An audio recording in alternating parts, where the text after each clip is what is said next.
Okay, people, this is December 10th, 2016. I'm going to keep this short and simple, in part because, you know, it takes time to do videos and blah, blah, blah.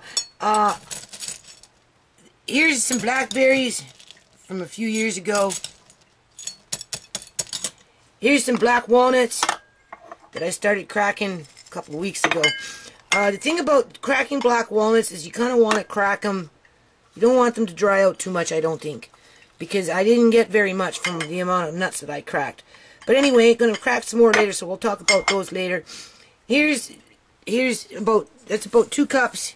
I'm going to add in one more. What I'm doing here, people, is I'm making blackberry syrup. That's what I'm going to do. So I'll be back. Okay, so as you can see, it was what, 3 cups or so of the blackberries, and then I doubled the water, so that's 6 cups, because I'm making syrup, right? 6 cups of water for now, and brought it to a boil. Let it boil for about 5 minutes, or whatever it was, and then I turned it down to between 3, 3.5, 4, whatever, and then I'm just going to let it seep now for the next couple of hours, because you want the flavor of the blackberry, the dehydrated blackberry, seeping into the water, right? Okay. So as the blackberries are seeping there on low, I actually turned it down to about 2, 2.5. Anyway, I made the mistake. I should have known better, people. I put these baskets into big plastic bags like that, and I moved them into Uncle John's room, right, because I had to clear out Andre's little work area. And needless to say, we're dealing with a living... this camera. We're dealing with a living plant inside the nut. And as long as it's living, it's going to be moist. And if it's moist, remember I told you, and I'm afraid to move, if you touch this nut, you can oftentimes tell how raw it is inside by how cold the shell is. Now this is quite cool.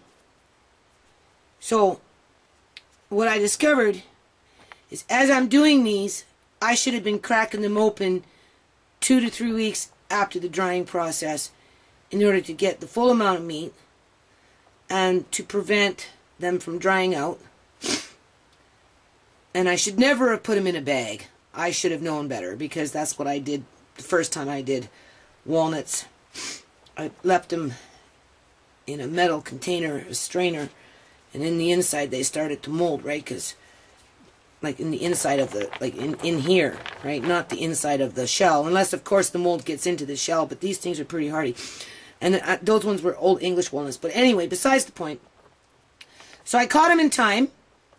So what I'm going to do, you can see, is just slightly starting to, I don't know if you can see it, but I can see it. Alright. I'm going to take the old brush, and I'm going to stand over the sink here. I'm going to brush them off quickly, put them onto trays, and then I'm going to put it on high, dry them out on the outside of the shell. Right? And then I'm just going to leave them out, and I'm just going to start cracking as much as I can every day. Hold on. Okay, so as you can see, I'm taking off rind. Really, that dried. And because I bagged it up, it sweated, and it started to mold, because black walnut will mold very fast. Same thing with English walnut. It's a different kind of mold, people. And because it's on the outside of the shell, chances are it's not on the inside. And if the nut on the inside is good, you'll know. If it's bad, you'll know. There's no question about that. So as you can see, as I get deeper into the basket, I don't know if you can see this, right? You can't really see it just by the lighting. A little fuzz there. There's one down there, right? Oh. Trying to take that off. It's just on the surface, because these ones were, I guess, maybe didn't dry enough or something, because not all of them did this, only some of them did this. Hold on. Okay, as you can see, that's a fair amount. This is the second tray. It's not so bad, just a couple of them. And then I did this. I put all my dehydrators away So anyway, now I'm going to put the lid on that and just put it on high, 145 degrees, and just run it for a couple of hours, and then put them back in a clean basket. I'm not going to cover. I'm just going to cover them up with cloth. Don't put them in a bag, people. I'm telling you. And try and crack them a little sooner, or at least space them out so they can breathe. Because what that is still rotting. That's all that is. It's just because, you know, you can't get every little piece, right, when you're washing like this. Hold on. Okay. So that's what it looks like. I had it simmer for a while. It's nice and rich. Now I'm going to take it through this little food mill. Okay, so I ran it through that little food mill. Turns out to be about 3 cups. As you can see, it's kind of thick, which is fine because I can always add more water. I put a cup and about 3/4 cup of sugar to 3 cups, 1 3/4 cup sugar to about 3 cups of this blackberry thick juice. And then the pulp is in here, just the berry itself, which will go into maybe a cake tomorrow. And then there's all the seeds, which nobody wants at this point, so I'm just going to put that in the compost. So what we're going to do is we're going to bring it to a boil it for 10 minutes, and then that should make syrup. And if it gets too thick, because the water itself is actually thick, because normally you would be using water, right? So we'll be back. Hold on. Okay, so now we're going to bring it up to a boil. I was going to add a little more sugar. It doesn't really need it, because it tastes good just the way it is. And yes, it does taste like blackberry, people. That's the point, right? You can do that with dehydrated blueberries. You can do that, what I'm doing right now, with dehydrated raspberries, which I have, which I'll do one day. Blueberries, maybe not so much, but you could. I got lots and lots of blackberries, so I can do this with lots and lots of blackberries anytime I want syrup with some flavor. So what we're going to do is just bring it to a boil it down. I'm not going to run it through a strainer. You can see it has a little bit of pulp in it, but that's okay, right? Because that's nutrition, right? So we'll just leave it as is. No, I'm not adding any more sugar. So we'll be back. So when you're doing this, just make sure you're stirring it like if you were doing jam, right? You only need to do this for 10 minutes, okay? Maybe even a little less because it was already thick with the pulp from the little bit of pulp. It wasn't a lot, but a little bit of pulp from the blackberry. It's not like it was straight up water. And then I made a big pot of comfort food here called chili.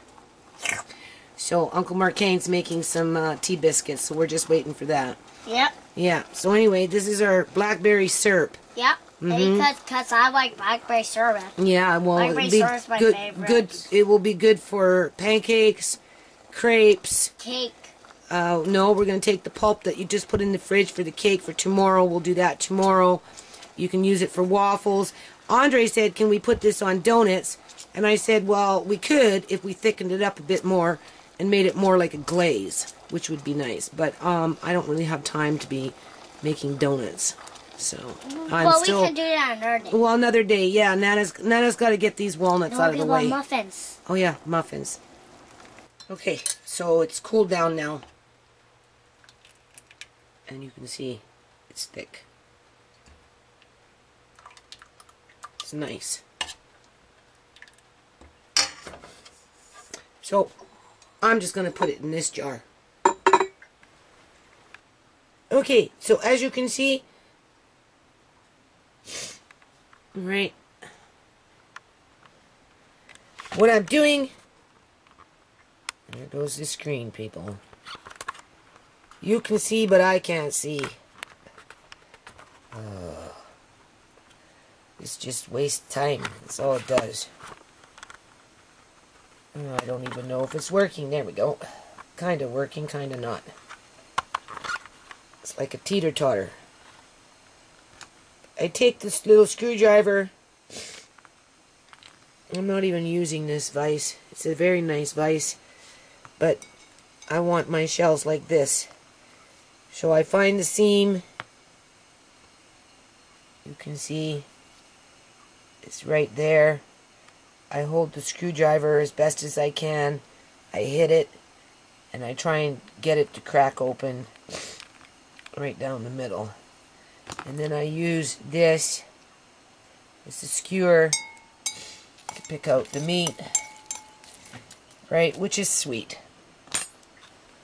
Oh yeah, and these ones didn't sweat. It was only one bag that was sweating. Not a good idea to put them in bags.